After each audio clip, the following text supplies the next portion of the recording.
Yeah. Okay. So, to any return viewers, if there are, or to any new viewers, or to any viewers, tonight for me and this time with Jacques Marais, who is in South Africa, also nighttime. But same time for a change. Not my lot like my last few guests, or in South Africa and in Australia before. Um, Both here with a nice glass of wine. For those who don't know, Jacques is actually I would say world famous, but definitely a worldwide traveler, photographer, adventurer, and person in, especially in the photographic industry, I've looked up to for a long time, and I admire on a professional level and a personal level.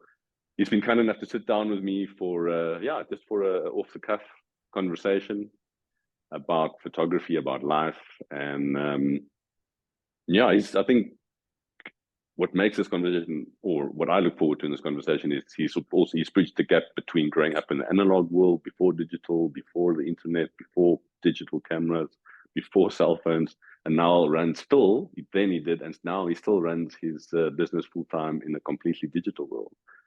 And that type of That's experience interesting.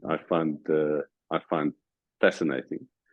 So he's done a lot of adventures all over the world, Mongolia, Greenland, I think, not Iceland, sorry, Greenland, I think it was, Greenland, Iceland as well. Yeah, it's like and it's among others. I mean, North Africa, there's been Morocco, obviously Southern Africa. Um, just absolute crazy life and adventure experience. So thanks for taking the time, Jacques. Appreciate it. We're speaking English, which is legacy. both of ours. What a Yeah, pleasure to be here. And yeah. for your mum, cheers. Gesondheid, Tanisita. Nice. as we say. There we go. Yeah. Mm. So so Jacques, I think just to kick us off, from your point, not from your point of view, in your words, do you want to give us a quick sort of a very quick backstory of who is Jacques Marais? Where did you grow? Not necessarily where did you grow up, but sort of where do you come from? Some brief highlights in terms of experience, and where do you find yourself now?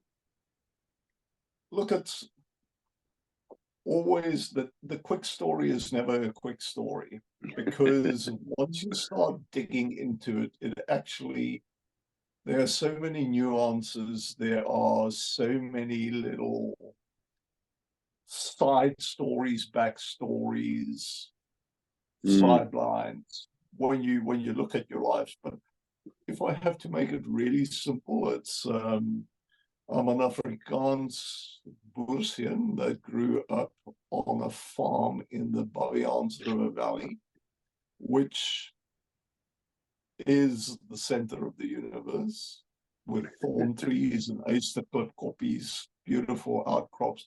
It's proper Africa. And mm, for the first 5.5, 6 years of my life, I didn't know much beyond that, or our little closest village, which is a dorpie called Bedford.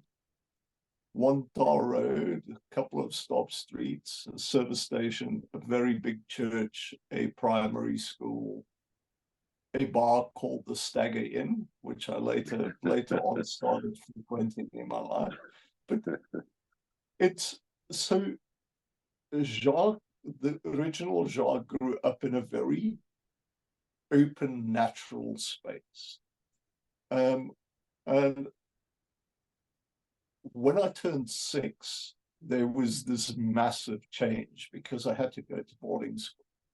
So all of a okay. sudden, you're taken from this natural environment where you're running around barefoot with a pellet gun. And I know pellet guns are quite horrible things, but I loved mine as a kid. And I was Same. out with my little Amatosa friends hunting pigeons, making Yeah. fires, and getting home with like burns on my hands, like after dark at night. And I tend to think that, how the hell did we survive? Because if I, even one generation on, I look at my kids and I would never allow them to do the things that I was doing. 45, well, no, 60 years ago. But in that period, it's very much a free-ranging life with very few obstacles. So the obstacles are all natural obstacles that you can figure out in your head. If the river comes down in flood, you go, I can float over on a log, or I can walk around the sort of estuary and find a way across. So you're consistently thinking route finding. So I tend to think of my early life as very much a route finding exercise, because there were no real paths laid out.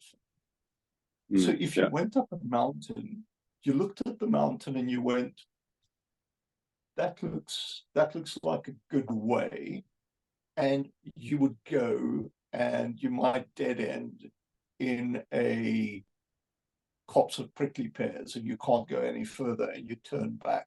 And that became very much a simile for my life, where I look at my life and I go, I'm still route finding at 60, 61. I think I'm 61. I'm either 60 or 61. This comes with the old age, you start forgetting. But you look at life and you go, even now, I'm still route finding my life. And what I've realized, if you route find and you come to a dead end, and you come to a cliff and you can't down climb, can't go around it, you just backtrack. So in life, and that is one thing that I try to tell my kids, if you make mistakes, it's the best thing you can do, because it gives you an opportunity to make it right. So I look at that and I go, okay, so I had to route find my life through boarding school, which was at 6 years old pretty shitty. That's intense. Yeah, it's like that whole thing of being taken out of an environment that you know really well and put into a place where you've got to wear shoes, shine them, sit on your little kist at the end of your bed, read your Bible twice a day, and listen to bells going off 24 times a day. It takes away all the route finding, because what it does, it boxes you. It tells you at 8 o'clock you've got to do this, at 9:30 you have to do this, at break time you've got to do this. And that's what I hated most about boarding school, that, and the fact that all the matric guys, the grade 12 guys, every weekend I came back on a Sunday night, they would wait for me at the top of the stairs with my old big glow-white suitcase and go, Mark, open up. And you open it up, and your biltong, your goodies, all the good stuff back for you would just go, it would disappear. So that wasn't the best. But so within that boxed environment, I had to again find ways to route find and navigate my path through shit happening around. Yeah. So it's a good way of teaching you how to navigate life. Then boarding school, you all of a sudden you sort of get into your teens, you get hormones, and you get interested in girls, and you go off on tangents, and you do stupid things, and then you finish school and you think you know everything. You literally go, hey, I'm the master of my universe. I've finished the trick, I've done really well, I've walked out of the school, I know everything. And then you get a massive side-swiping clapper, Pierre card, sort of realize when you go, okay, so for anybody who's not South African, they probably wouldn't understand the whole national service thing. But in my days, we had to do 2 years of national service after finishing school. So now now you're in this situation where you go, okay, I know everything. And all of a sudden, you're given an automatic R4 rifle. Mm. You train how to shoot RPG-7 missiles, throw mortar bombs, fly in helicopters, jump out, and frankly, kill people. So it's an extremely dodgy situation to be when you're 18 years old. Your testosterone levels are up here, and you think you know what you're doing. But fortunately, there's within that, again, if you have started route finding very early on in your life, you start realizing that things are out of balance, things are out of kilter, and that you've got it again. Instead of listening to all the authority figures around you and trusting them with every command that they give you, you've got to start thinking for yourself. And so it comes back to route finding. So from national service, which was 2 years, that I would not say I think back fondly to it. I went to Johannesburg to study light current electronic engineering at WITS, which my dad called Sodom and Gomorrah. So that's like the worst thing you can do when you're an Afrikaner, is to go into the space of the communist WITS University. Yeah. And again, route finding my way, not really knowing. And I mean, if I think back to that, it was the days before sat nav and cell phones. I had a Joburg 8Z. I came out of a tiny town with, well, I came from a farm with dust roads and gates, and a local village was Tar Road and a few stop streets. I had to go into Joburg, and at that stage it was probably 3 or 4 million people, with an A to Z guide that I had to use what are those sticky notes to actually mark the pages and put numbers on them to route find my way in my old 1600 Ford Escort with the spotlights on the front, and route find your way to Wits University and the res in Doornfontein, which is right below Hillbrow. And it's like this traveling Wilbury story where you eventually get brave enough to drive to the local corner shop, and then you get brave enough to drive to the Afrikaans University to go for a socky, which is like a long arm kind of dancing kind of. Yeah, dance evening, I think, is the best translation. So again, it's route finding, CM, and so if I really think about it, to me, if I can teach anybody anything, it is to consistently think about your route and finding that route, and to understand that you never stop learning. Absolutely, you consistently, agreed. If you stop learning, you stop learning.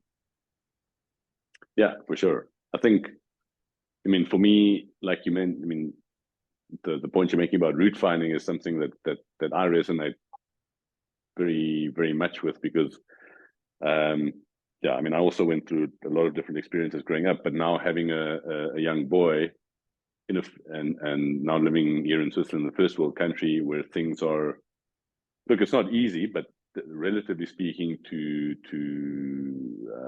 other places, it's very safe, it's very convenient. But you still have, I mean, he still has to go on his own on the bus at the moment he's going to the kindergarten, you know, because he is, sorry, there's just a notice up on the screen here. We have, okay. So I think what we're going to do, we have 10 minutes, and then I'm going to send you another link, if that's okay. Hundreds, no problem. Yeah.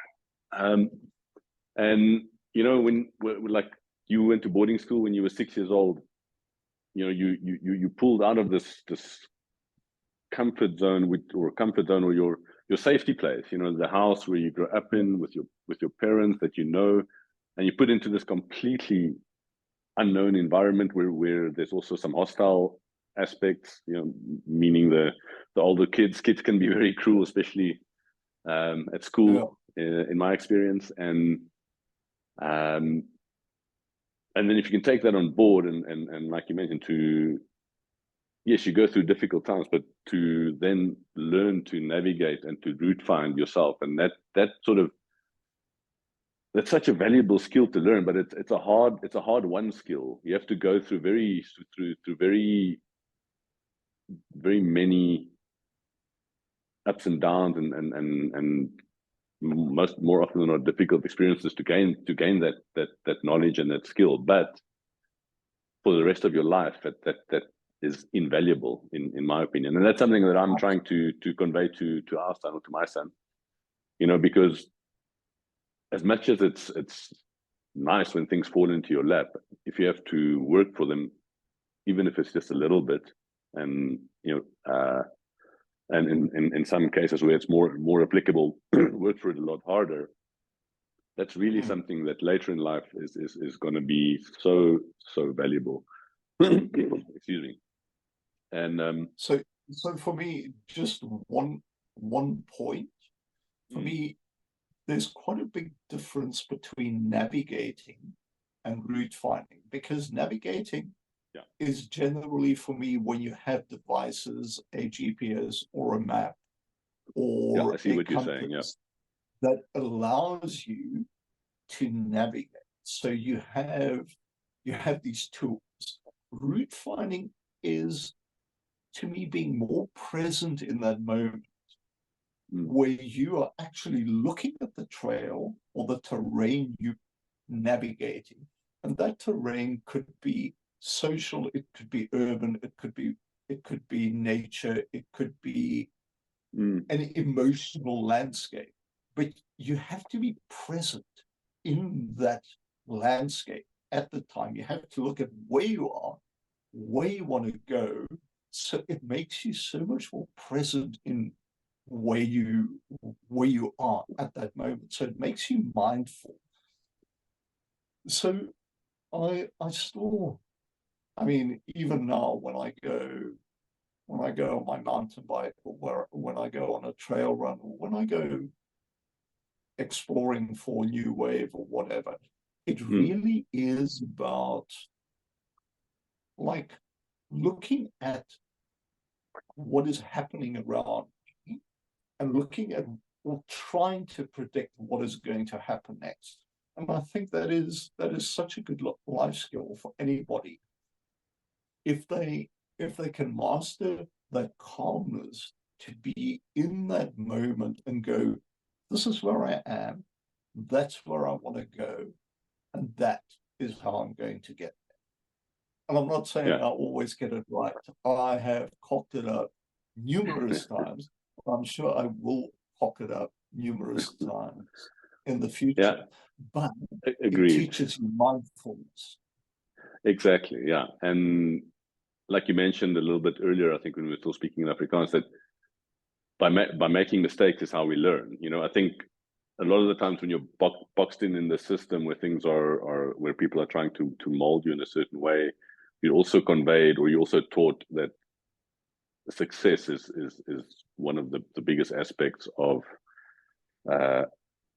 how life is measured. But success can be different things for different people. But to experience success or being successful, you have to make mistakes, which is how you learn, which is how you iterate, you apply the knowledge that you learn from the mistake on the next try, to get back up and to try again. I don't know. I mean, that's my limited vocabulary, how I would like to try and explain it, because for me as well, often I'm scared to try things like starting this podcast originally, for instance, or asking someone like yourself to sit down with me for a conversation. It's sometimes it works out because the person says yes, or the person they don't, but you always learn from it. Or it can be scary, but you have to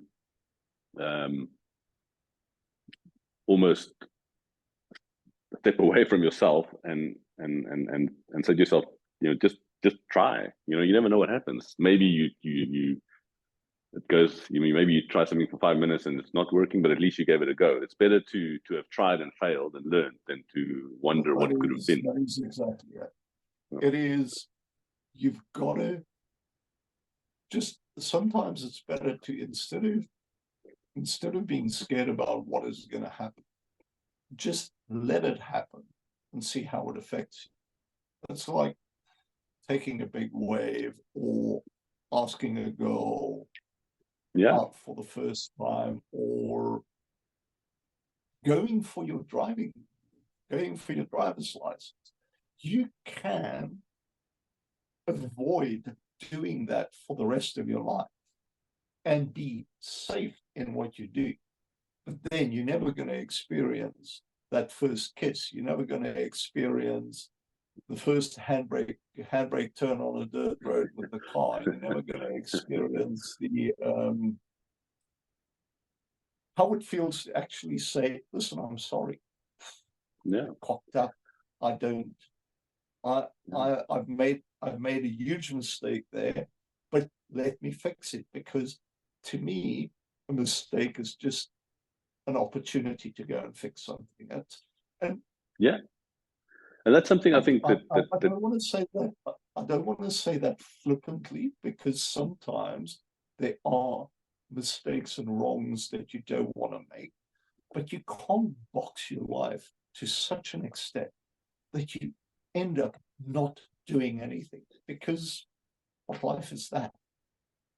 Absolutely. And I think as you get older, and I'm speaking about myself especially here, is that I personally have realized that more and more.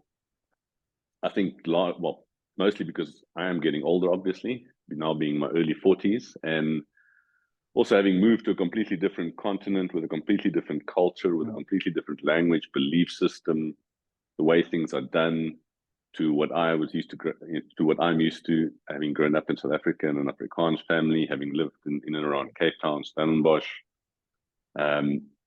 You sort of, and that brings me a bit back to the root finding. You find yourself, in midlife, having to root find. You have to find your feet. You're working. You don't speak the language. People are not interested in speaking a language that you can speak, because that's not what I mean. And all respect to them. I mean, this is their country, their world. So I mean, you can't expect for them to adapt to you. You have to integrate here. But that sort of makes you realize again, like, okay, well, I have to root find and navigate and adapt.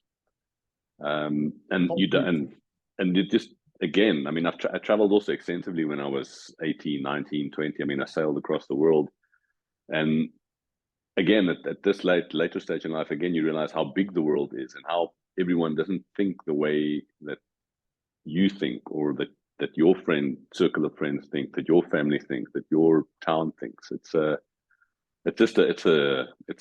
refreshing reminder. It's also a little bit of a difficult reminder sometimes when you get a bit nostalgic or long for my other home in South Africa. But it's also an amazing adventure in many ways. It is. It is an amazing adventure, and I think that is the key thing. It is a different stage. It is a different sort of opportunity. Absolutely. Do we have to swap? Yeah, so it's saying less than a minute. So instead of, I'm just afraid we get cut off mid-sentence. So what I'm going to do, I'm going to stop, and then because it's, I think we have to wait 8 minutes before I can send you a new link. Is that okay for you? I'll go and fill up my glass of wine, get a glass of water, and I'll chat to you now. I think we think very much along the same lines. Chat now. We have a good overview about sort of where you grew up and the early part of your formative years, but specifically what you're doing now for a living. Photography forms a big part of that, among other things. Like, I mean, you write very well as well. You do a lot of you in terms of media, you do a lot of different things. There's photography, there's the writing, there's the organizing, etc. But in terms of photography, how did you pick that up? How did that come into your life as something to do? So the photography was actually a very early love. My mum had an old box Brownie, which is like one of those square Kodak cameras that you look into the top and you have a roll form that you put into it. So as a kid, in fact, I've got an old cine camera over here. Just hang on. So this little guy, that was the viewfinder. This is how you wound it up. Yeah. And you hear that? Very faintly, yeah. Basically is a spring-loaded little 16mm camera. So my mum was always running around with this on the farm or with her old box Brownie, and I just really enjoyed the magic at that time of creating an image using a piece of celluloid and then taking it to the chemist in our little town and waiting 10 days to get it back. Can go pick it up. So it was a little magical routine, and I quite like little routines, little rituals in my life. So that was it was the ritual of photography that I think first got me going. Okay. But that was very much as a hobby. And then at school, I sort of, in my later years at school, I became the sports photographer at the school. I would go to the athletics, or when I wasn't running or when I wasn't playing rugby, I'd be taking pictures of what was going on and writing was that for the little school newspaper. Okay, but was that because at that stage you'd progress a bit further than the box Brownie to photographing with one or two other pieces of equipment? Yeah, so you obviously then progress and get your hands onto the newest technology. And as we all know, cameras is basically like the Cold War. You have to have the latest missile. The race to arms.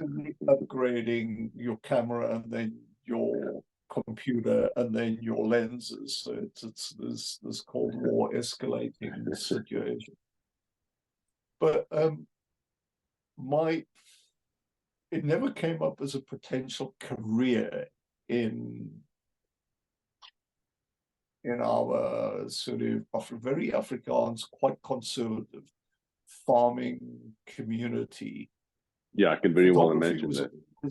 It was always a hobby. It was never a career. It was never a job. So that's why I went and studied engineering. I was fortunate enough to get a bursary from the SABC, which is the South African Broadcasting Corporation, to go and study engineering. Because in my mind, as a very conservative, very sort of rural Afrikaans farming boy, what made sense to me was building things. So I would, if I had the opportunity, I would have gone farming, but my dad said, no, you're going to go and get some kind of qualification, which is what dads did in the old days when they were farmers. And I think dads to a large extent still try and do that, but I think as you most surely know, and myself as well, growing up at that in those days, you know, when your dad said you're doing this, that's what you did. There wasn't the and a and a but. Exactly. No, it's like, so I never even thought of photography or journalism as a potential career option. Specifically also because I went to school in Grahamstown in the early Afrikaans school. We were the Worskol Pier Williefield, yeah. It's right on top of the hill. I know it well. And we were very much known as the Rock Spiders, and we were surrounded by really good English schools: Kingswood, St Andrews, Graham College, DSG, and the Victoria Girls High. So my landscape of career opportunities, according to Jeffro Woodendal, which was our, what do you call the teacher who tells you, your career counselor? Career counselor, yeah, your guidance counselor. Yeah, career guidance counselor. But it was basically, you're good at maths, you're good at science, you should be an engineer. And I thought, okay, engineers doesn't sound too bad. You get to work outside, you get to do stuff. It will tide me over until I can go back to the farm. And so I went to WITS and I studied electronic engineering, which I enjoyed. It was fun. It was route finding, but in a very mathematical sense, where you had to get ones and zeros to connect, and you had to do a bit of coding, and you had to do a bit of electronic building projects and stuff like that. So I made for my 1600 Ford Escort, I made all these LED strips on the dashboard that would, like, with my sound system go. So that was my most impressive achievement in the world of engineering. That's respectable. But when I then went and actually worked for the SABC, I found the routine too much. The routine was very sort of, on a Tuesday you do studio maintenance, on a Wednesday you do this. So I started to work more with the outside broadcasting teams, where I would go as technical backup, but we would go to sporting matches and to music festivals. And you would be at these events, and whenever one of the cameramen had to go and get a beer or whatever, I would man the camera. Looking at the camera, I'll be setting up the shot, and so that was like the next step up, which gave me the idea that maybe life doesn't just have to be engineering. Maybe there can be a creative edge to it.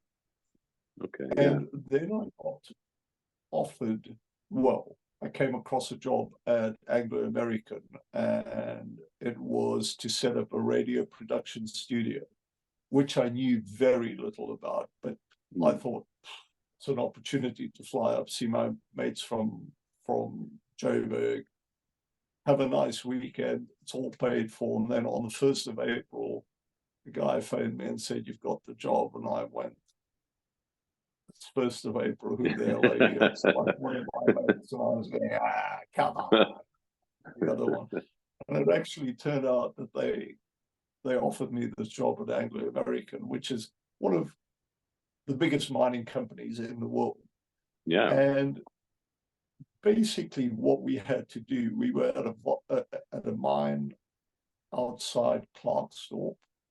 So Klerksdorp is actually the correct way to say it. But anyway, Klerksdorp is as mining town as a mining town can get. It's like proper. It's like, but Vaal Reefs, the mine that I was working on, had 40,000 employees. So in order to communicate with all the employees, the management had to set up this media and communication system. So we had a newspaper that came out twice a week. We had daily newsletters that went out. We had packaged radio programs that went into the mining single quarters and hostels for 3 hours. Yeah, because this is this is before the internet. I mean, there was exactly, yeah. So no cell phones, no internet, no no anything. Zoom, no So Microsoft Teams, no. exactly. Yeah, I mean, it's a So massive operation. Yeah. so it was a massive operation, but it's also interesting in how much power it gives you over the workforce, in how you can. It is very,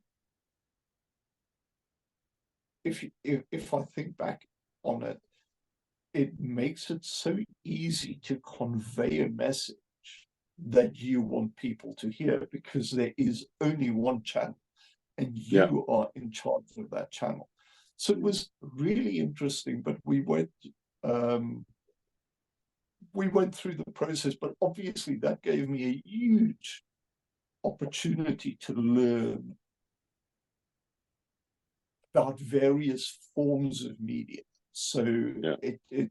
the radio, initially, the radio production studio was my baby. Had to fly over to Europe, buy the best turntables. It was before CDs and everything. So the best turntables in the world, and we had to pull them on spring-loaded sort of basis because of the seismic activity of blasting underground and everything. So it was a really interesting process. Yeah. And the project, it learned me again, it taught me about project management, and in a creative sense, working with creative people, but where you have to be the more business-like one. So, and that has stood me in very good stead in later years, because you can be as good a photographer as you want to be, but if you're not a good businessman, it's game over. You actually absolutely. have to deliver on time. You've got to get the images out there. You've got to add value. And if you can add value with words by writing the article, that is the edge over the guy that just takes the good pictures. But back to Valries, just to quickly finish that off, because I was quite pleased to finish it off, because Dog-sledded's not most sort of, it is not Cape Town, let's put it that way. And I made incredibly good friends, because when you found people who you could associate with, you became very close to them, because it was you against the rest of the community. So Valries came to a stage where gold took a dip, and they said to us, okay, you can either, we've got to lose.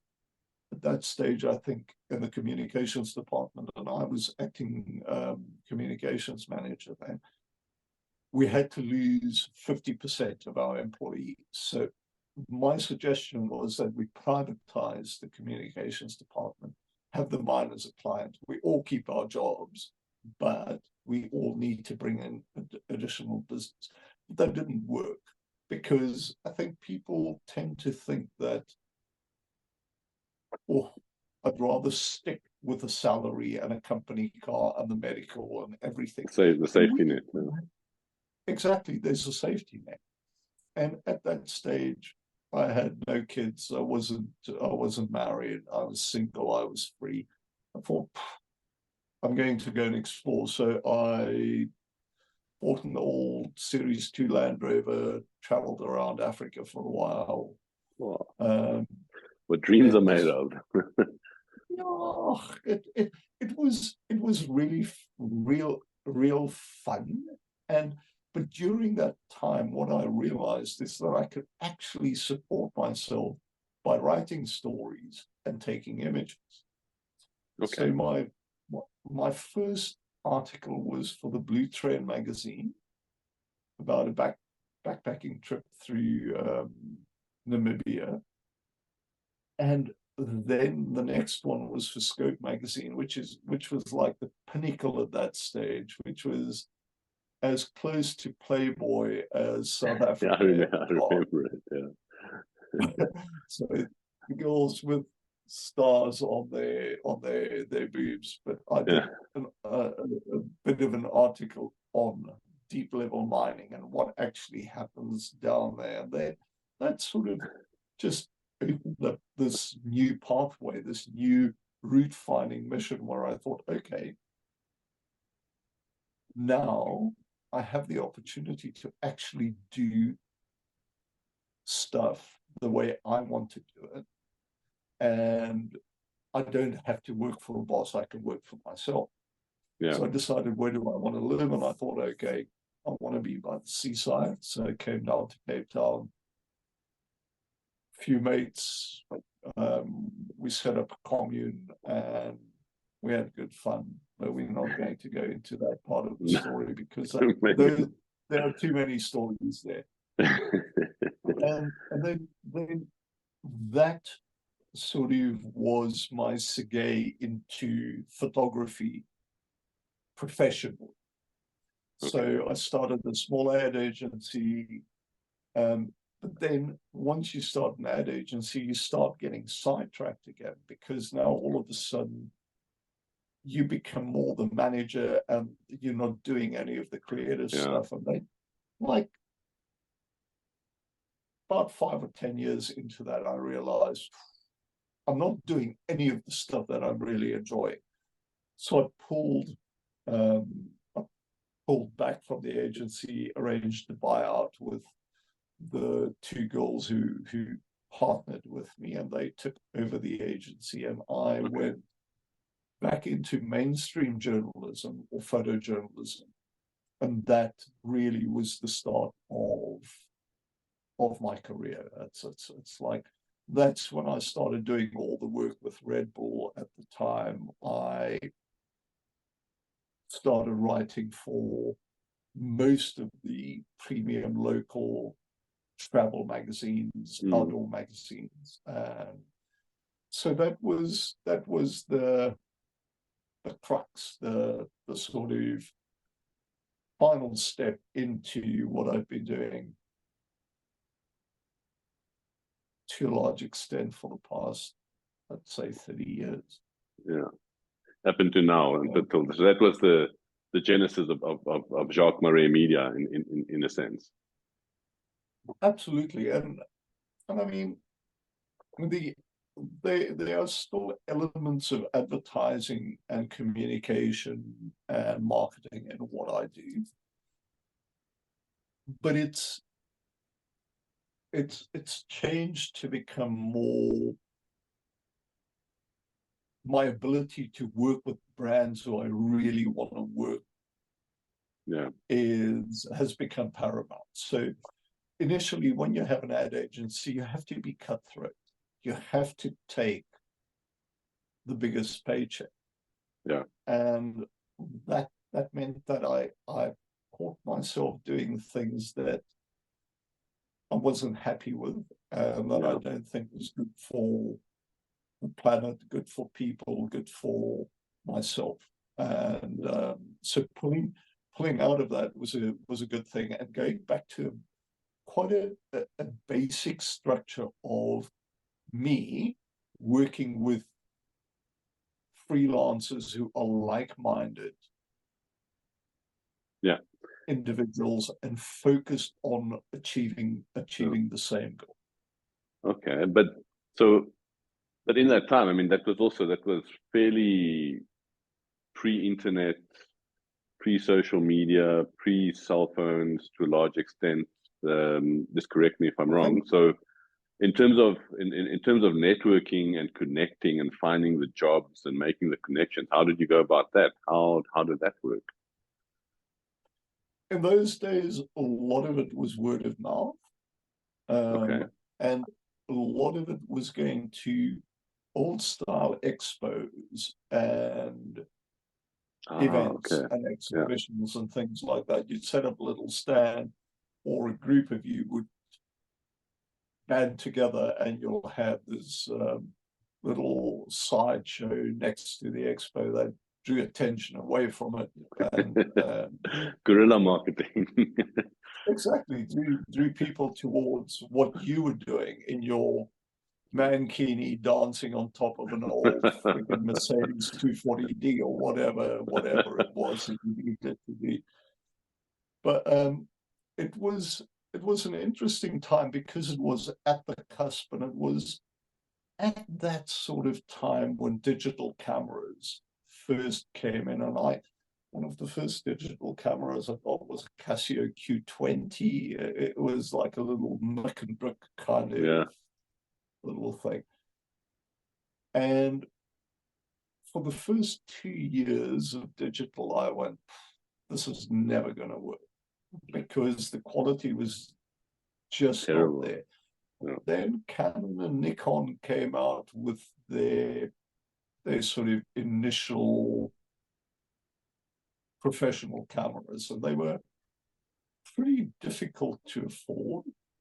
Yeah, from a South African perspective, especially. Exactly, but the calculation I made, I looked at it and I thought, okay, so if I'm going to keep shooting with my Canon F1, every time I have to buy a film, I have to pay for the developing of that film. I have to then send the film away, get a contact sheet, look at the contact sheet, select the images that I think is good for the client, have those printed out, or take the transparencies, have them scanned, put that onto a tape drive, and get that to the client. It's a week-long process. It's a process. Yeah. If you're in Joburg, you probably could have cut it down to 2 or 3 day process. But if you were shooting digital and you had a computer system that could support that, you could deliver those images within 24 hours.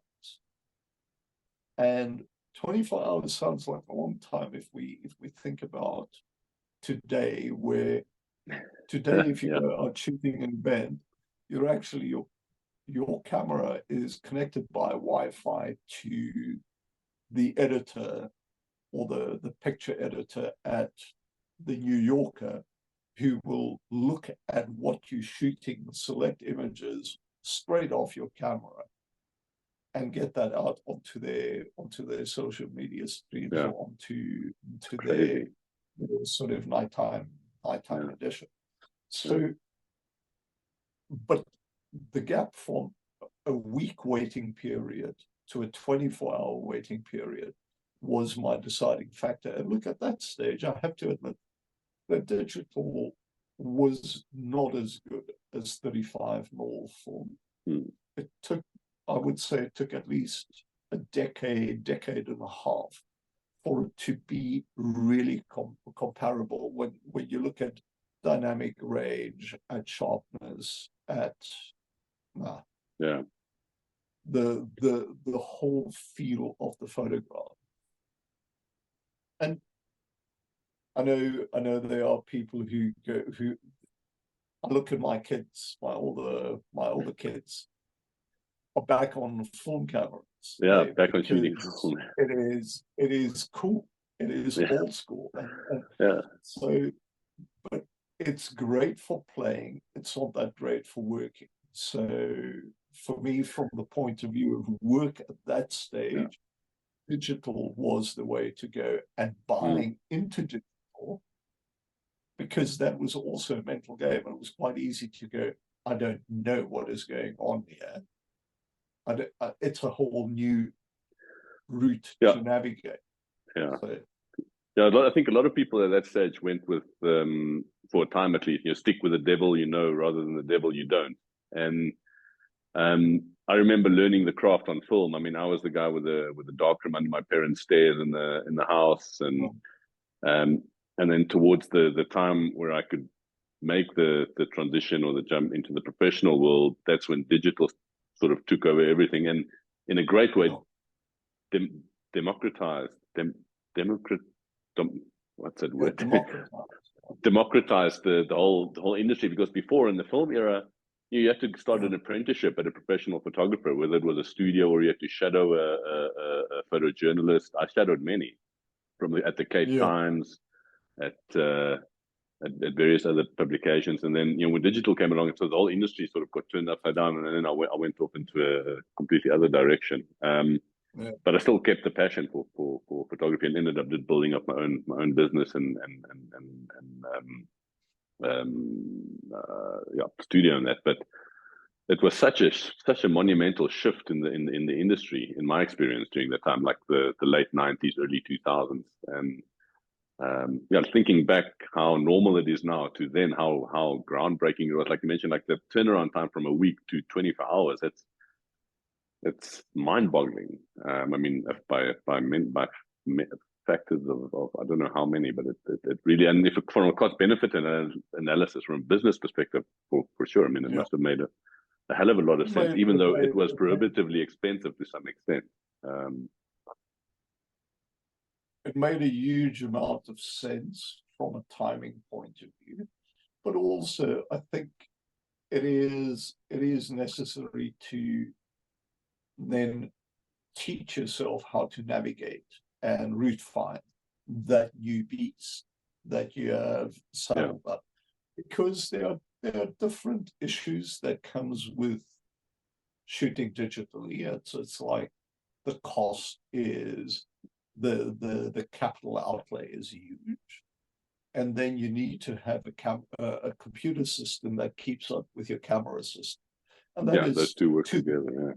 To the day, this is true. It's like you have to, when you buy the new generation cameras, you have to upgrade your generation of computer, your laptop or your MacBook. Yeah, not only that. Yeah, sorry, not only that, not only the hardware, but quite often, depending on the software you use, if you're on a subscription model or not, then obviously the software as well, because the lens support, the camera support, etc. But maybe that's actually a nice segue into a slightly more I don't want to say modern questioning, but like just some what's the word? Some more relevant is also not the word. What's the word? Anyway, just some questions that I think is a bit more lighthearted in a way, contemporary in terms of speaking of computers. And sorry, just a little note that has come up again.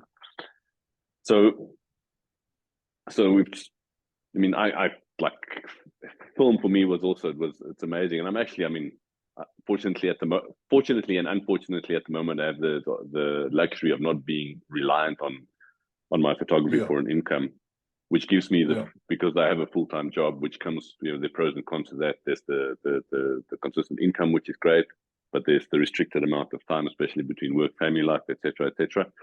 But that gives me the freedom to experiment a bit more, and also I'm toying with the idea of maybe getting into a bit of medium format film photography, because I know it from before, and also it's just if you explore a new avenue, it sort of fuels the creative juices a little bit. But that's just as an aside. But I think, speaking about film going into digital, so you're a Canon shooter.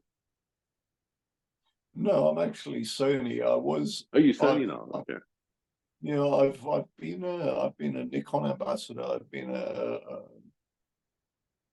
Pentax ambassador. And then Sony came to me right when they came into the market with their SLTs, which were like the forerunner of mirrorless. They came to me and they made me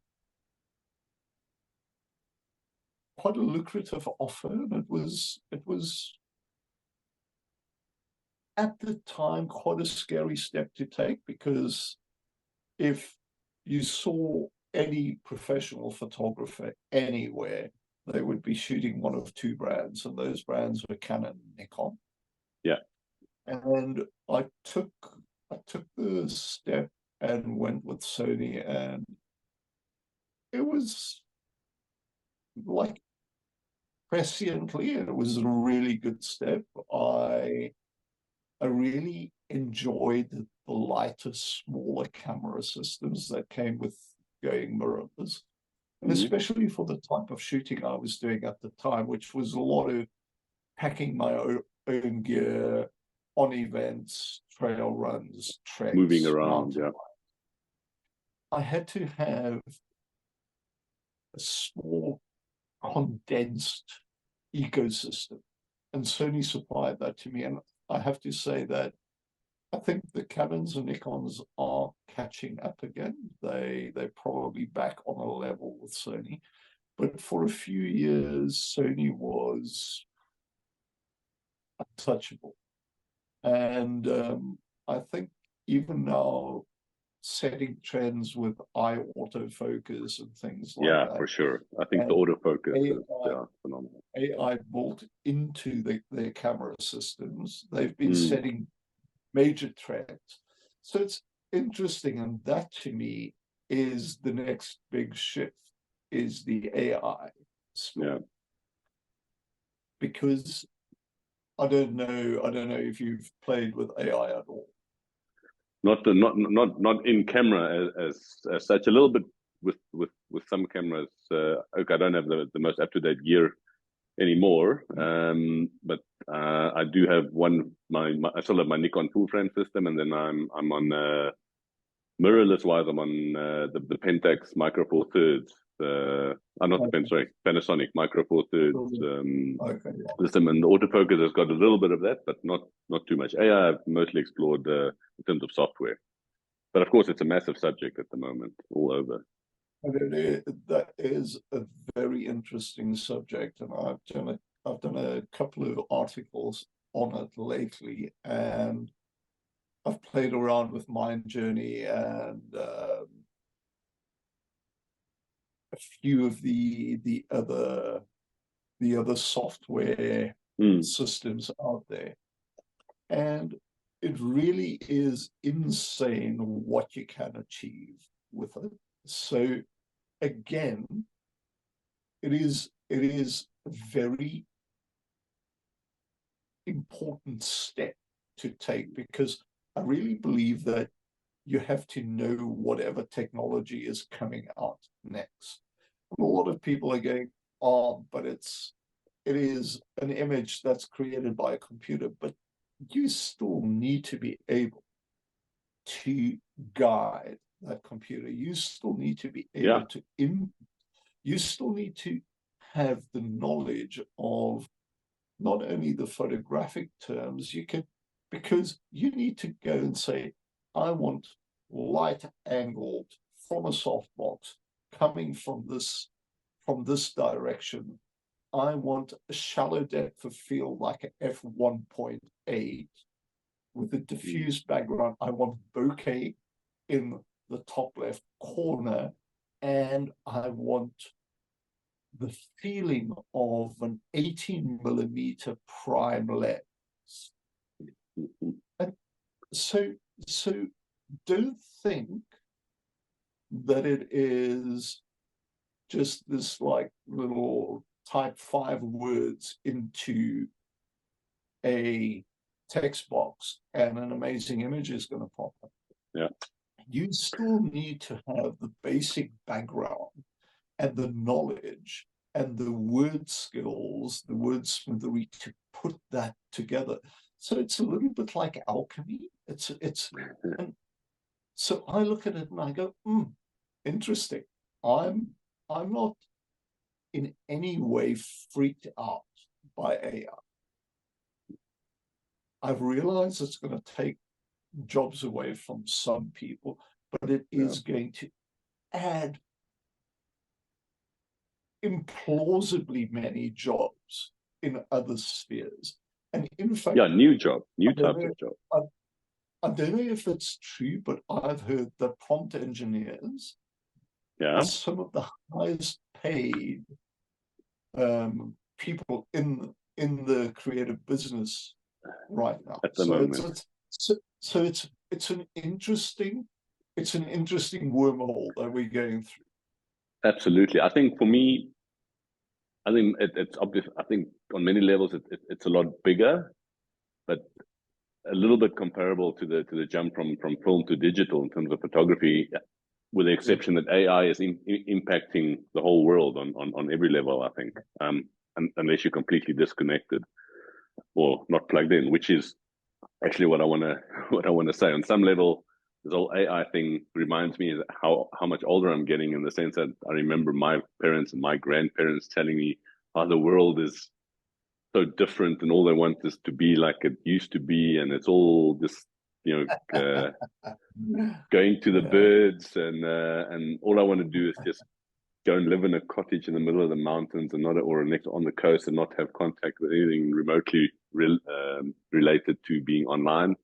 And on the other side, it's very exciting. And coming back to your point of being able to supply the information for this AI to generate what you wanted to generate, is there was I think it was a meme, or it was a conversation going around where someone was saying that, people are, this AI thing doesn't stress them out at all as a creative, because to be able to get what you want from the AI, you need to be able to tell it what you want. And most clients can't even tell you what they want. there's no stress. Yeah. That's very true.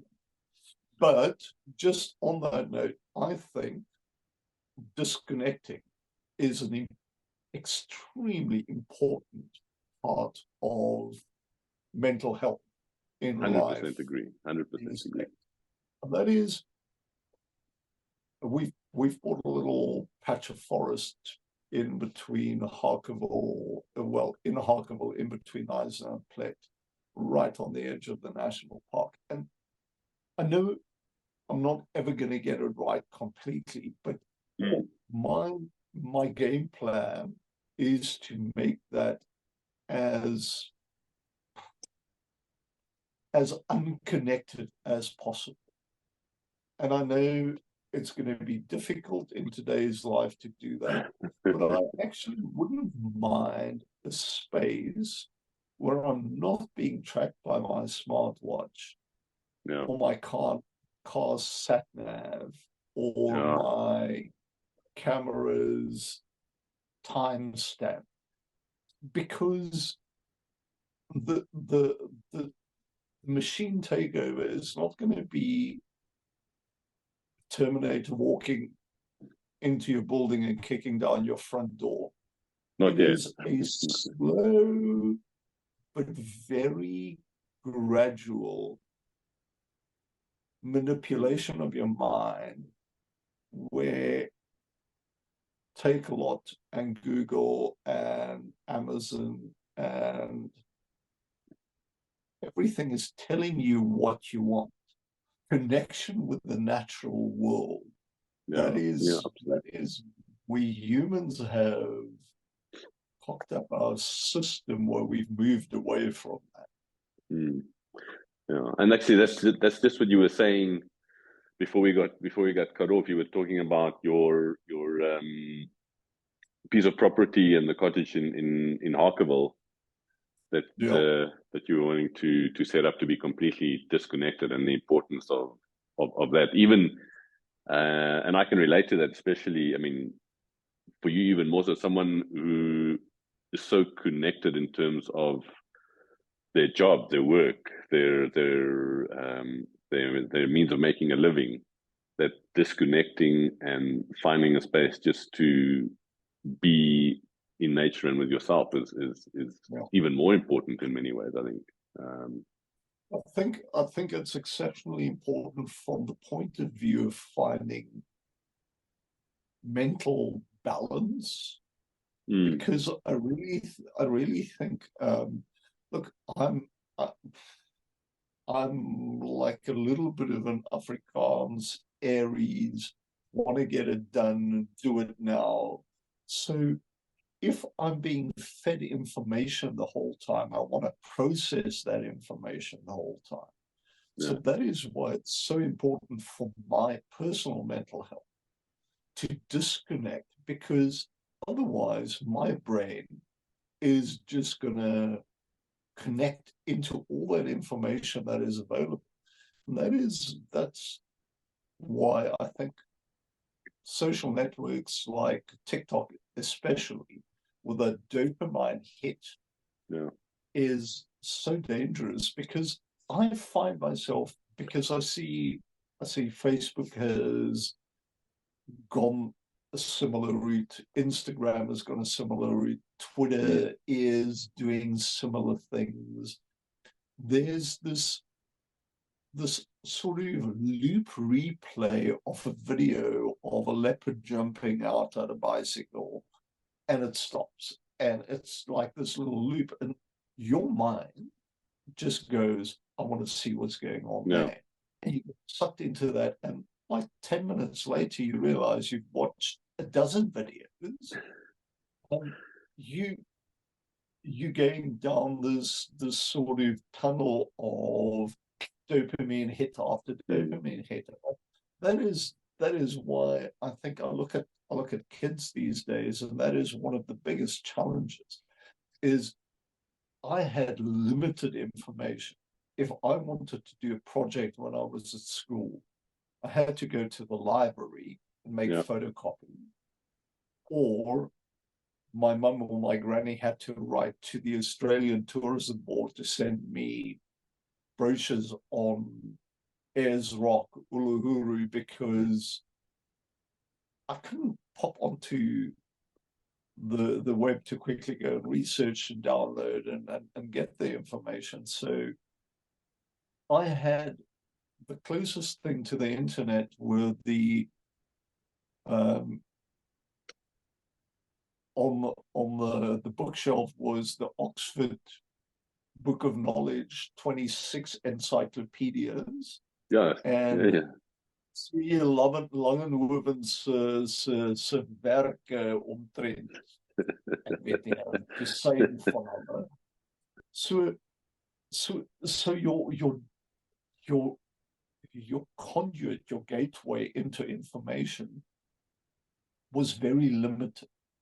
And that has completely changed, and that is why that place to disconnect, if you can get it right, would be an absolute paradise. And I think that is why rural tourism, adventure tourism, nature connectedness is booming, because people are frying their brains on the amount of gigabytes being fed to them on a daily basis. I mean, I can absolutely both relate to that, and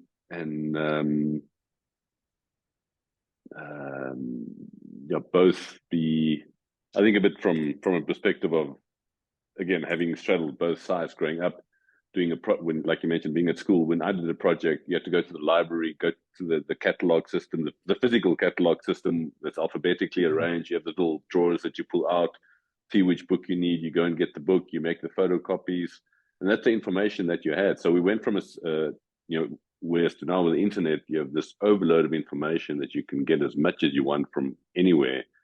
So we went from being information starved and wanting more information to a point now we have to, one of the best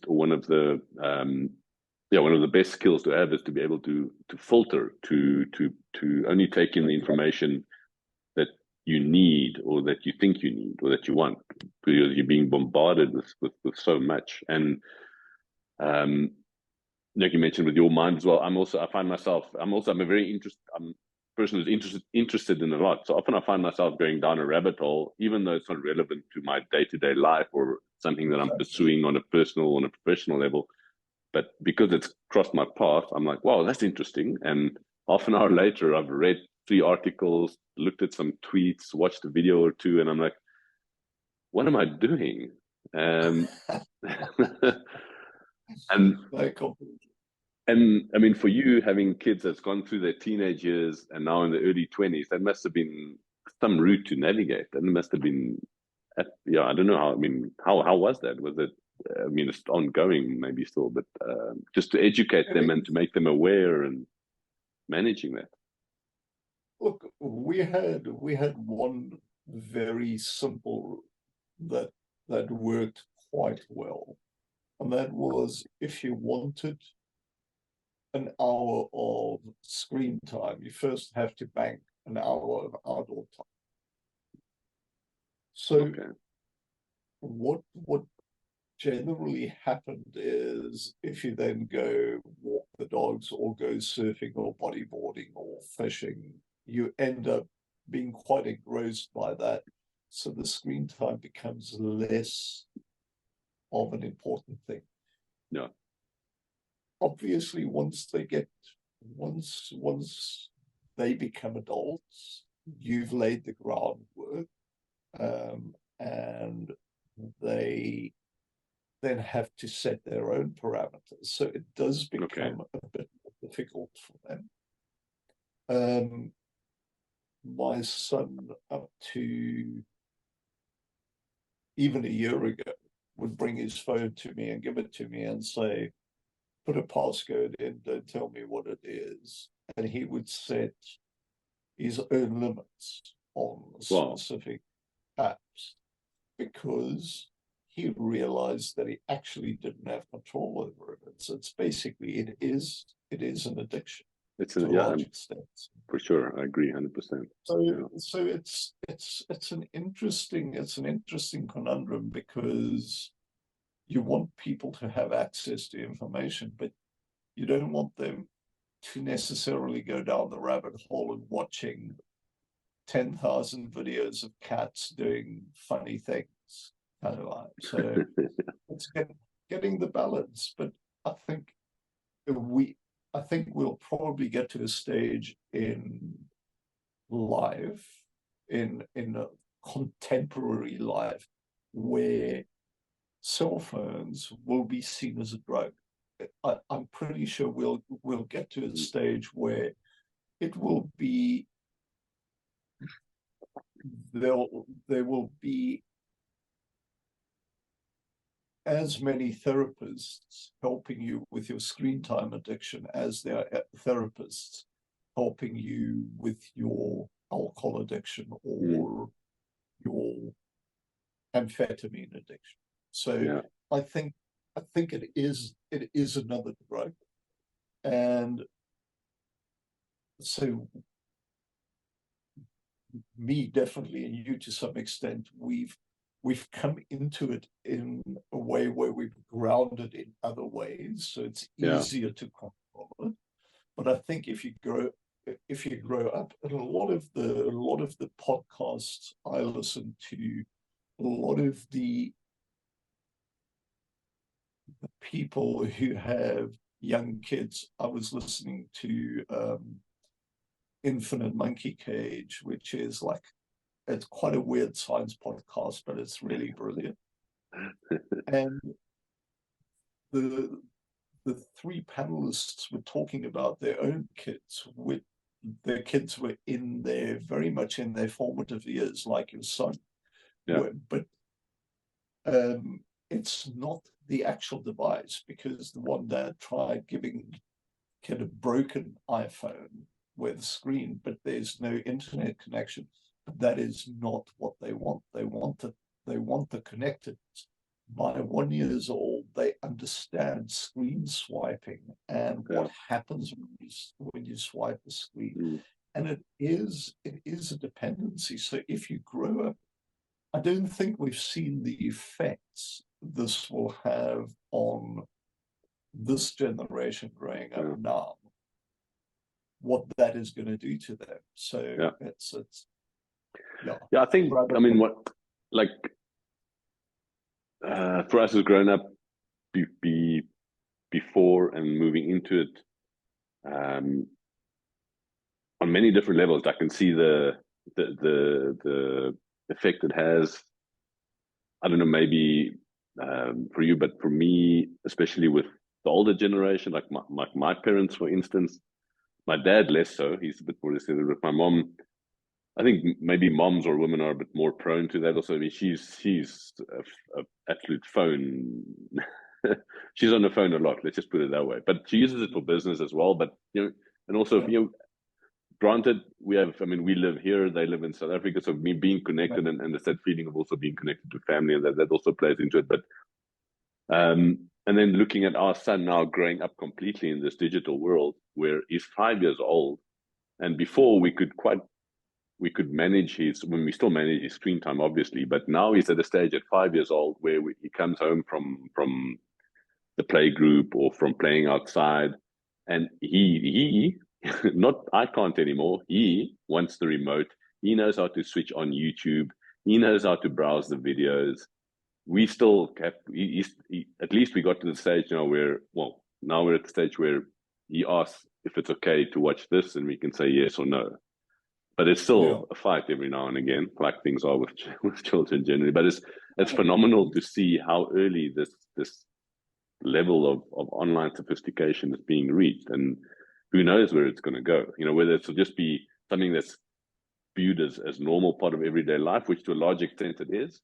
But what gives me hope as well is like you mentioned, I think very earlier, where younger kids who are into photography, and I mean a lot of the mainstream influencers at the moment also start exploring the analog world again, with film being disconnected. I see a lot of people going back to it's still electronic, but to the original iPod, not having, because it just plays music. It doesn't have all the apps of the phone. Things Exactly. like an analog watch, it just tells the time. It doesn't have 100 different other functions like a smartwatch. So maybe in terms of humanity, there's light at the end of the tunnel, from an older perspective. But who knows where it's going to lead? I mean, it's just really Exactly. a brave new world. I don't think that quest for knowledge and information and this deluge of visuality and words and music is ever going to stop. But I do think our filters will, over 2 or 3 generations, will become better. And I think we'll be able to, I think there will be a natural disconnection. But that is my opinion, because I also look at, I think there'll probably be a division in humanity where you have those who go more into their online world and those who disconnect more and go into absolutely reality-based existence. Yeah. I mean, it's I think across society the aspect of people who embrace that more and make that more part of their daily life, and the people who use it to some extent but still enjoy the disconnected offline aspect, and people who go completely the other way. I mean, and at the end of the day, that's what makes the world go round. I mean, some people want to be accountants, some people want to be online influencers, some people want to be want to farm, completely disconnected. So it's just it makes me realize again, when you're very young, like maybe your early teenagers, you always wonder why your parents and your grandparents always told you these stories about how life used to be and how things are moving so fast, and you think, what are you talking about? Things aren't moving fast enough. I'm like, I want to get going. Life's supposed to happen. And now here I am in exactly the same boat. And I'm like, actually, they really knew what they were talking about back then. They Interesting. do, but you know what I also truly believe? An old dog is never too old to learn new tricks. So yeah, I know, agreed, 100%. You have to stay in touch with what is happening in the real world. You can have your space where you disconnect, but you can't turn a blind eye to technological advancement. You can't turn a blind eye to social change, everything that is happening out there. Things like gender issues, eating disorders. I don't necessarily make sense of it, but I try to understand it because it is what the new generation is all about. There's a very big change in how you look at life, how you look at the world. That is one of the things that I find, especially when I go on a lot of my photographic trips. I try to take people from very different age groups and very different backgrounds with me. So I've got a young guy, Denson Maggie, who's a young Zimbabwean photographer who often joins me. And then Okay. Simone Robbins up also from a sort of funky urban kind of background who joins me, and often their points of view challenge me in how I look at things. And sometimes it works out that they are right and I am wrong. And it is such an important lesson to learn that you might think that you know everything and that you're set in this little path that you've planned for yourself, but never be oblivious to that little single track that dips down into the valley of whatever, where you might discover something completely different. Absolutely. I mean, I think that's definitely one of my major life philosophies as well. And one thing that really drove the point home was when we moved to Switzerland, especially in,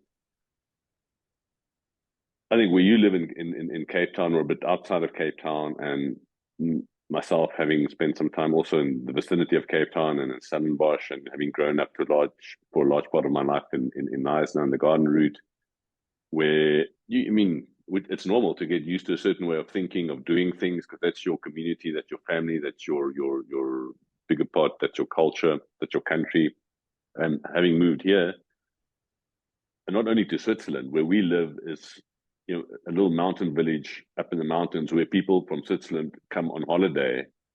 So we quite even a bit more removed from the hustle and the bustle. And here people are, I mean, for my wife's parents don't speak a word of English, to give you an example.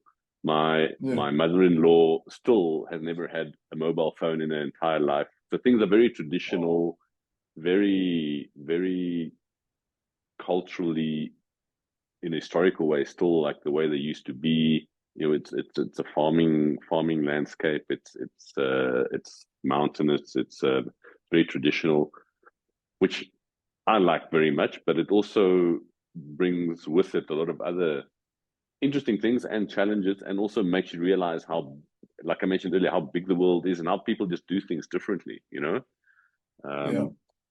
and how your way of thinking is not the only way of doing things. Absolutely.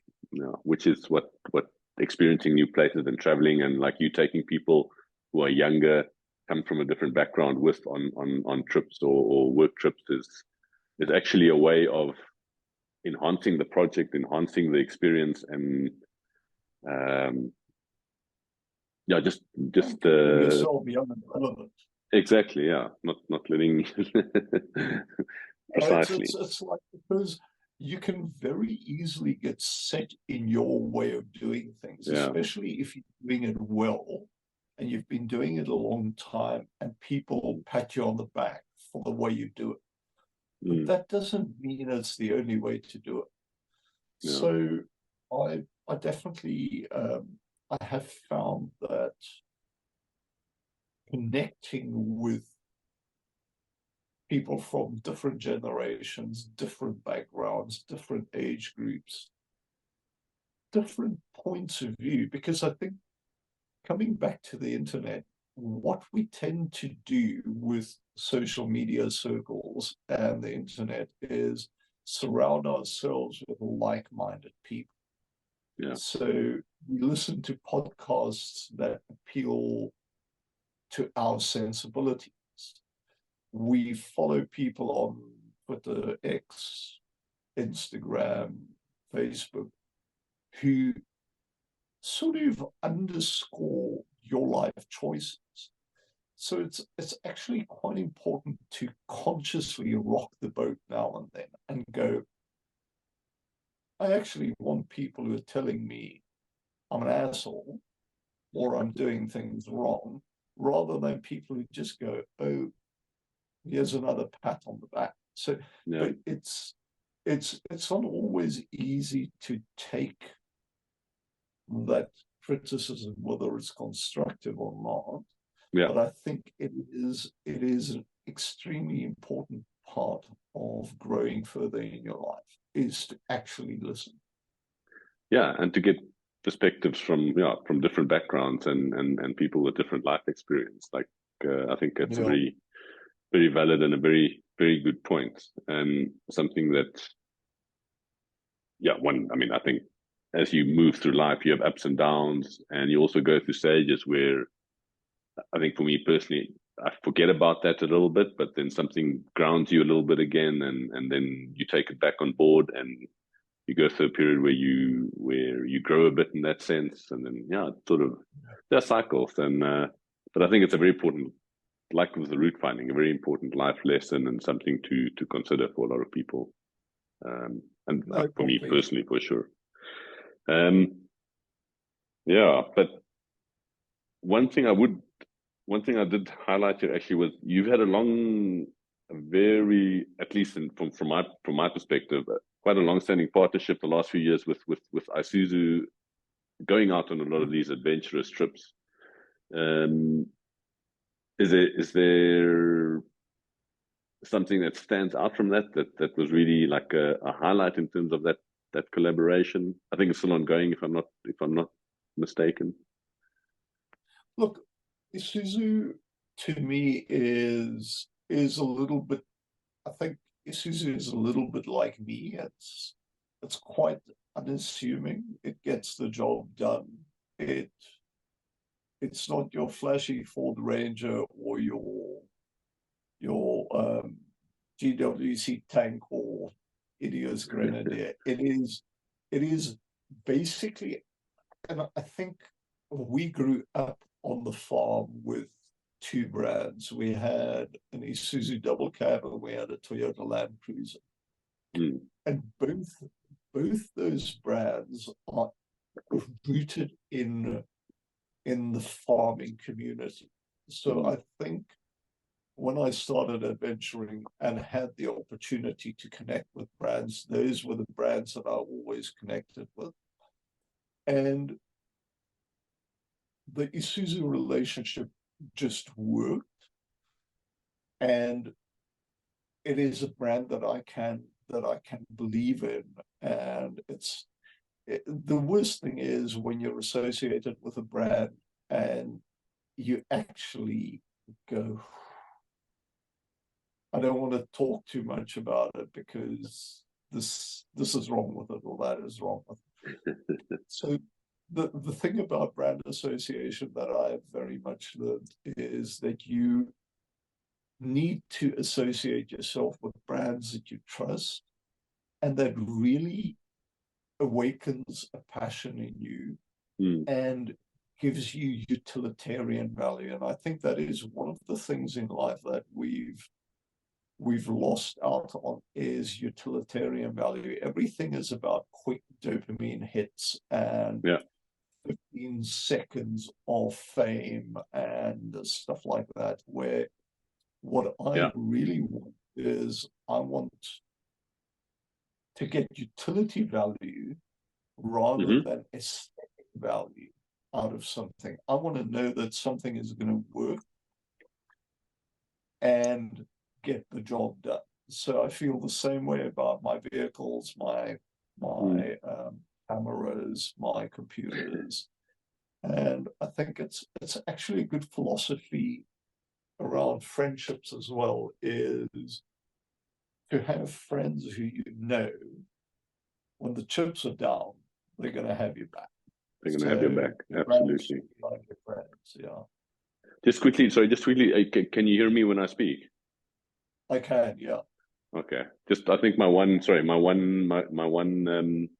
earpod battery is quite low, so I just want to, if you can hear me, then it's fine because I can still hear you. I think the one side is just a bit gone. In terms of utilitarian value and brand association and friends that have your back, I think it's a very, very good or very important point, because when push comes to shove, that at the end of the day, those are the people, the things that are gonna pull you through. Trek jou deur die drif, soos hulle sê in Afrika. In Afrikaans. And I am finding that as you get older, you actually can get along with a lot less. You don't need as much as you thought you needed in life. My wife will probably disagree with me. My wife as well. Especially if I look at my wife. Me and my wife. Yeah. It's a difficult thing. When I started surfing, I always thought, okay, you only need one board. When I started riding, I needed one bike. And now you go in there and there's a dozen boards, there's 6 bikes, there's fishing kayaks and surf skis and whitewater kayaks and a paddle ski. And it's actually a little bit. The house becomes the house becomes an annex to the garage, because that's the most important part with all the with all the gear. So for the plot up in Harkable, the first thing not the first thing, the second thing, because I already have an old Jurgen's caravan and an outside shower and a composting toilet. But what I'm going to need to build first is a proper old bar, like a ski, with one of those doors that you can just push open. And then you can put all your bikes and boats and boards and stuff there, and have a corner there with a lekker old sofa to crash on, or a fat sack to crash on, and a coffee machine, and then you're good to go. Yeah, sounds amazing. Yeah, definitely sounds like a worthwhile goal to have. Just as we're winding up here quickly, just some one answer or two, one sentence or 2 sentence answer questions. Wine or beer? Wine. Yeah. Okay. Good answer. I mean, I really like a beer, especially after a run. But winter nights, wine has got more substance to it, so I'll stick with the wine. Okay. I think I know the answer, but dry or cook inside? Definitely dry. Agreed. Like, there's something about being around a fire that is actually much better than blue screen and any television. It really is. It is an amazing feeling. Yeah. That's something I'm hoping to teach our son as well. You know, we have the bushveld television. Yeah. Just being able to stare at the fire for countless amount or endless amount of time. And hopefully we do visit South Africa when possible. Here in Switzerland, we do also make a lot of fires in summer and do something that you could consider maybe that edges on drying, but that's not quite the same. But yeah, that fire it's mesmerizing. It's definitely something special. And just before we end off, because I think definitely we will have to have a follow-up conversation, because there's so many questions I still have, and ones that have popped up as we've talked this evening. But you've written a lot of books, and one thing I managed to find out is also you're working on a sort of a autobiographical book, or am I missing the mark? No, I am. But it's basically 3 years ago, this year, August, I filmed 4 or 5 stories off a rock, broke dozens of bones, ruptured my lung, did not think I was going to make it. And but that's a story, that's a complete side story, and that is one episode of a podcast if I go down that route. Yeah. But book was to actually capture what went through my head in the first 4 or 5 days in hospital when I couldn't move at all. Okay. And Wow. just sort of also with all the drugs being pumped into your body, it's like there was a definite need to formalize all the ideas and thoughts that went through my brain. Yeah. Unfortunately, like everything else in life, plans generally take priority, so you get sidetracked. But this is also what is happening with Harkable, the forest plot, Okay. is a little slowing down, refocusing, and following those paths Yeah. that I've been neglecting, doing things that might seem important right now, but they're actually not that important. It's like you've got to turn over a certain amount of income every month to pay the bills, and you end up doing stuff that, in the greater scheme of things, there's no real legacy to that. Yeah. So I think finding that space in the forest where you're more disconnected from the internet, from screens, from an overload of information will give you more opportunity to actually create that sort of legacy and to actually, and the book sort of is taking its own path, and I'm following and writing and actually discovering a huge amount about myself that I've either completely forgotten Okay. or never knew. So it is a very different journey, and it's a very interesting journey.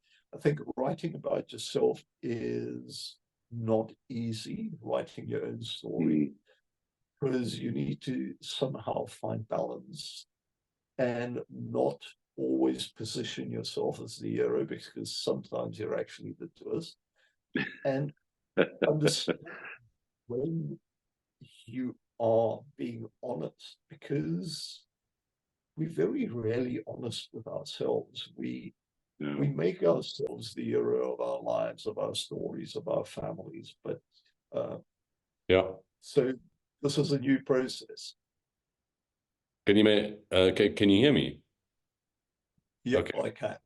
My earpods have just given the ghost, and I'm glad we still got sound. Sorry about that. No worries. Yeah, writing about yourself, and I find that also, yeah, with a little bit of writing that I do now this last while on Alpine Dispatches, my blog / adventure sharing / photo sharing blog, that as you write about your own experiences and then directly or indirectly about yourself, it forces you to reflect and to become more self-aware, but also more self-aware, and then aware of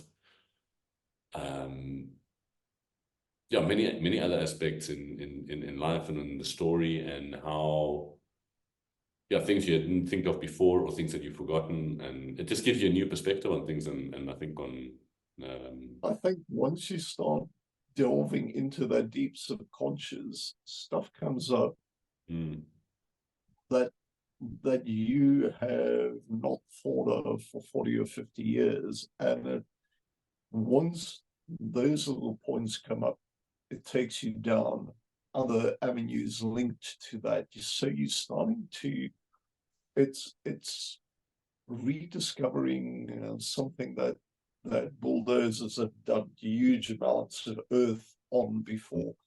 So yeah, it's an interesting process, and it's like also it's interesting for me to, for the first time, to purely write for myself as the audience, not target my specific audience, because the way I've done my guidebooks and my adventure racing and mountain biking books is they're aimed at a specific audience. So you create what you write and put it into the publication based on what they need, not based on what you need. So this is more for me rather than for anybody else. And so yeah, it's interesting. I think it's it must be a fascinating internal journey, both in a exciting and scary way in some respects. But yeah, if it or when it sees the light of day, I very much look forward to getting my hands on a copy. Just before we run absolutely. out of time, if I may, I don't want to cut us off, but I think otherwise the computer is going to cut us off. Yeah, just a few closing words, if you don't mind. I just want to say thanks really a major amount for taking the time to sit down with me for a fascinating conversation. I think I had an idea where I would have liked the conversation to go.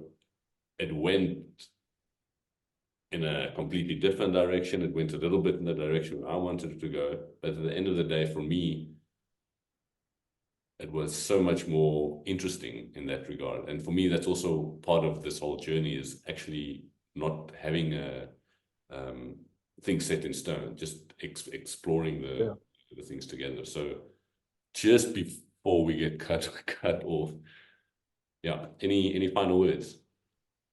No, thank you, Siam. It was fun chatting, and I look forward to doing this around the braai at some stage with a glass of wine in our hands, some good kahua lamb chops on the fire. We'll do that. Absolutely. And all the best there in South Africa. And we'll definitely chat soon again, Jacques. Thank you so much. Really appreciate it. Awesome. Thanks, Cool. bud. Ciao. Have a Chat good evening. soon. Okay. Appreciate it. Bye. Well.